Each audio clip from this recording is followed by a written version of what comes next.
because now there was a lot of us in town, a lot, numbers. Black Panthers was ruling. They were the big team, the Black Panthers. We salute. They dress up, they got our back. Later Panthers, we were ruling. We were the one causing trouble. Black Panthers laid back, they chill in the areas, they're older. They come out when they want. They dress up nice, they are older. We the young ones, rebellious. And then we start dancing. Dancing became now the thing, going to dance in town and everything. And then throughout the Black Panthers and everything, there was other groups like Black Panthers, MC Killaz in Kingsway, Kingsway, Nicewood area, Kingsway, MC Killaz. And then when you go to Showbridge area, you had the Straight Up Soldiers, SUS. And then you had me and Farhan and the boys I went to school with. Before we step into town, we used to call ourselves RFG, Rough Fucking Gangsters. I'm going to say that because that's what it was called. Yeah. RFGs, which was representing for refugee, because we got called refugees. Yeah, okay, that makes sense. But we turned it into RFG as Rough Fucking Gangsters. You're reclaiming it. You're like, this is who we are. But then there was these boys that came about and started a concept of a movement called the Hoodz, HOODZ. And they came to us and they said that they wanted to do a big a crew, just like everything that was already happening. But they had an idea. And the idea was to reunite the concept of the Crips and the Bloods. Oh. And then do this. Okay. Yeah. But they already had done it because when they approached us, I liked the approach. I liked the way they approached everybody. They came in two. There was this guy called Blue and there was this guy called Darrow. And then Darrow walked in the hip hop shop. And then they came with a hip hop gear, dressed up in hip hop with the red and blue bandana already tied. And then they will come and we were LPs, Little Panthers. Black Panthers was ruling and MC Killaz, Little Panthers will fight with MC Killaz. That's other mixture of us in another area. Yeah. Black Panthers was fighting with Straight Up Soldiers. Now Straight Up Soldiers also had younger brothers that they were not SUS, they were not later SUS, but they were like SUS. And then they used to come at us. So Little Panthers used to go head to head with all of that. So it's wild, isn't it? It's like you go somewhere, you set up shop, and suddenly other people set up shop, and suddenly you start becoming rivals. This Hoodz thing took over everything because the style. It was like they were handing over memberships. Do you want to become part of the Hoodz? Yeah. Yeah, you like the movement. You're like, yeah, we like the movement. You like the way you dress, bro. So was this like a unifying movement? It was a unifying movement, but we didn't know behind that was more trouble. Oh. I'll break it down, make it easier. You get into the group, you get a red and blue bandana. And we were like, oh, what we like movement. Boom, boom, boom, boom. LPs went, all LPs, because now we're representing like the young Black Panthers and we're running like the city. Any group from outside the city, any group from outside come to scare us. We like LPs. Backup is Black Panthers. So Hoodz, all the LPs just went Hoodz. All of them. Hoodz, everybody. New boys, Hoodz. Now Hoodz came like the Eminem into this multicultural of what we had. Yeah.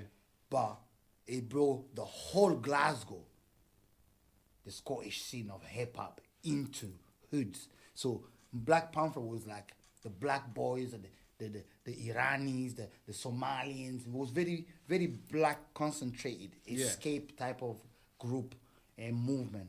And then when Hoodz became, it was like an emerge with the Scottish scene. The Scottish scene that I would almost have fought with when I was in school. So suddenly it also became a gateway to the local community. Yeah, the boys that loved hip hop, the Scottish boys that loved hip hop, There was what I felt right now. That's what I felt like Darrow and Blue represented. But we loved that concept. So we all went boom. Everybody from everywhere went Hoodz. So now Hoodz is double and triples and quadruple in numbers. Now when we're in town, the whole Royal Concert Hall used to be a melting mixed culture of people. Now the whole concert hall is Hoodz. And that obviously with numbers comes attention. Black Panthers didn't like that. Oh, God. They never show up in town, they start showing up in town. Showing up in town, not to just show up, but to now tell us, little Panthers, you are our littles. You are our littles. We made you. But we're moving with the movement. We're dancing. We're joining groups. We're evolving. You know what I mean? Yeah, of course. They didn't like it. So, and so then you have you have gotten into the local community as well. You've got other communities. It makes sense. Yeah, they didn't like it.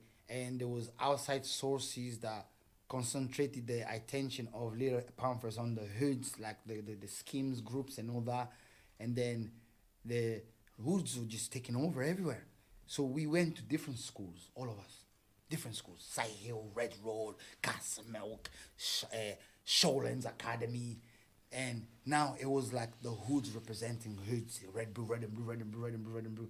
Now, in your school, you can have like 2 Hoodz, red and blue bandana, but you have like 100 soldiers, straight up soldiers. Oh, okay. Oh, God. You in your school, you could be like 3, 4 Hoodz, but you have like 100 MC Killaz. Yeah, okay. Ooh. And because there was pressure, because we all went to Trash, which is the under 18 club. That's the place that was our party place. City Center was the place we hang around. So if Hoodz is in Royal Concert Hall, straight up soldier has to spin around and avoid coming to the Royal Concert Hall. Yeah. Because there was heat. Of course. And if MC Killaz, they were the friendly one, but they were trouble as well, because it was like we had good ones and bad ones. So MC Killaz were the one that can walk into the Hoodz. They can walk into it, like MC Killaz were fine. But because they were also kings and like us, we can clash quick. Oh, good. And when we clash quick, and like I'm really good with MC Killaz. So when we clash and we're fighting, when my crowd start fighting with them, I used to trying to save them. Make peace, When they go, when like it's a clash, when everybody's like, wah. You can't make peace. So I used to save the MC Killaz. When they fight, they're trying to push each other. I'll be like, yo. I used to feel the need to save the MC Killaz instead of saving my boys. Interesting fact. But from Hoodz, things went south because during daytime, the Hoodz movement that's great for the people, that was good, was a movement that we went and escaped, that were part of this tribe. And nighttime, there was certain people going to do stupid stuff like causing trouble and drama in other areas. Yeah, and they're all part of the Hoodz umbrella, as it were. Yes, and that was representing pretty much the whole thing. So now you're associated with. Yeah, now you'll be standing in town attracting police attention. You will now disperse the movement. So now, when we came into town, it was, no, you can't come. You have to go elsewhere. Right, yeah. You can't come. You have to go elsewhere. Bear in mind, from Torrigland to city center, there's no anywhere else. It's just city center. Yeah. So 10 years of city center Saturdays. 10 years of city center Saturdays has to now stop because unnecessary attention. Yeah. That's just the problem, isn't it? Of like the moment the numbers grow, then there's bound to be idiots. That's just how it goes. I look back and I say somebody should have looked at us and felt pity at us and see that they could manage us. We were a good movement. The Hoodz was a good movement. And when we perform in the street, we attracted everyone that wanted to just sit there. Everybody came to see and watch us dance. Promoters start to come to us to promote their clubs. That's another thing we had tapped into. promoters start to promote us, to use us to promote their clubs. Yeah, because obviously you bring these good dancers, the youth attention. Yeah, and then the trash got burned down. Poof, it went on fire. And now there was another club, sub club, and then there was a cube, and then there was an extra club that we could go to. And then the split, the promoters divided each other into two, and then some people wanted to go here, some people wanted to go there. And then they wanted the Hoodz because... Now, so hip-hop's becoming super popular in, like, Scotland as a culture. And then there's people now that wanted to make money out of it. But they knew how to move around with the business side of it. So they came and used the Hoodz for popularity. Hoodz gets free entry, VIP access to under 18 clubs and things and that. And then a lot of people go to these places. And just to get an idea, how long is this timeline? We're talking 5 to 10 years? Like, all of this is happening in... So... all of this is happening between 2004, 5, 6, 7, 8. Oh, okay. So just 5 years. Yeah, because tapping out, coming... Sorry, 4, 5, 6, okay. Yeah, coming out of the Hoodz, that's when One Blood was created. Because when saying this is my first interview, so taking you to the whole way. It's a whole journey, yeah. Yeah. And the Hoodz troubles and police used to come and take us away, would disperse us, go home, don't hang around. But one thing the police didn't understand is this is our place to be. Like, this was your home. This is where we are something. Standing around with our hip hop clothes, dancing in the street with our boombox, watching the crowd pile, give us a little bit of money. Every money we got, we upgraded our boombox. We traveled to Edinburgh, and there was other under 18 clubs over there.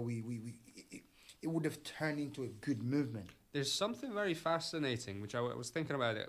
I was thinking about it from a stand-up point of view as a comedian, but you find that a lot of these communities all over the world, like these strong, there's like power structures and whatnot, macho, whatever, but they develop on artistic side. It becomes dance. It becomes rap. It's like rap is just poetry. Yeah, let's be honest. It's fantastic. It's power as well. Yeah, but no matter how macho the culture is, it develops a side for self-expression, artistic. There's not like around the world. I'm just fascinated by this whole like you're thinking of these strong, representing, but at the same time they're writing poems. They're dancing. Me being able to stand here today to say I'm an entrepreneur, Rudy King Bantu, claiming all this long lineage of my ancestors and legacy, being able to stand in front of a crowd of people and speak so firmly with so much assurance and affirmity, like dressing the way I dress, like I'm not loaded, right? I'm not a loaded person. I don't live in a fancy house, things like that. But I know there's something about me that's powerful. That's something that I have in me that we don't know is what I call to me victory and success. We bring it back, yeah. So today, I understand why I had to go through all of that. The dancing, the Hoodz. I look back in the Hoodz. Sometimes I sit in my room and cry. I say, somebody should have rescued the Hoodz. What a movement. What a movement. What a movement. It wouldn't have just been about money. It would have been about how we broke the barrier. We broke it.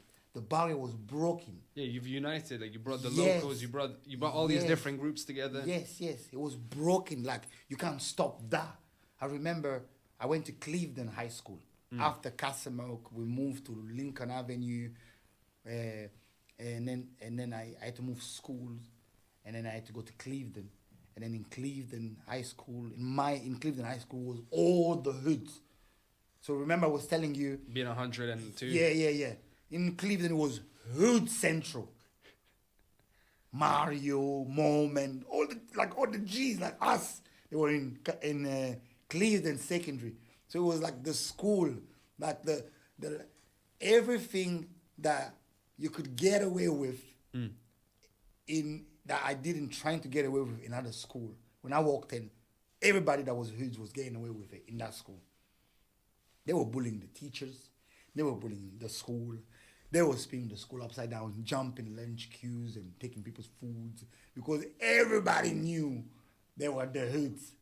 But one thing that was more fascinating that I love the most is when we did a school show or a school disco, the level of support, my brother. The way the whole school will dress up red and blue, hoods, fans, friends. The whole school, red and blue. Boom. Yeah, it's nice. It's nice to have a community. It's nice to. And that just got misunderstood because as much as I was going outside to find myself and be part of something, every single one of them were. If my parent didn't understand me, their parent didn't understand them. By the time Hoodz blow into troubles and the police didn't want us to be together, and wanted to find our ways, we didn't know where to go. And there was people that came up that wanted to use us for events. I remember my experience went from hood, street crazy, performing in the street, to events. Oh, can we hire you? Can we hire you? Charities first. Oh, charities, free event, food. And then You give me free food, I'm like, let's go. We start performing in charities events, parties, Hoodz. The image of Hoodz as the streets recall was not fitted for the image of Hoodz, the performance, because in the street you was like gangs and everything, but in the performance side didn't match. You can't be out there with this name, and so it was like Hoodz was trouble. You didn't want to walk with them. Yeah. That's what we were saying. You become associated with the worst parts of the group. And it became that when you were walking around as Hoodz around town, you end up getting attacked by random people because somebody caused trouble somewhere. That was a Hood. That was not you, but you get the trouble because you're wearing a jumper. You're representing Hoodz. And this whole thing started to go south and everything. And I remember we got involved with this youth worker. That's now level. So level one of the story of 2002, 2008, got involved with from Hoodz to events and then performance. Recruited by a youth worker called Robert Mullen. I remember at the time he used to work for Spirit 8. And then he'll get us gigs. We slowly shifted away from the Hoodz idea from the street. Hoodz kind of died down. But I wanted to still perform. Of course. So I wanted to still run the whole performance idea. But the boys was like, oh, you can't use Hoodz because Hoodz is the Hoodz, because we used to represent so deep as if it was something. So I was like, okay, One Blood. So that's when One Blood was born.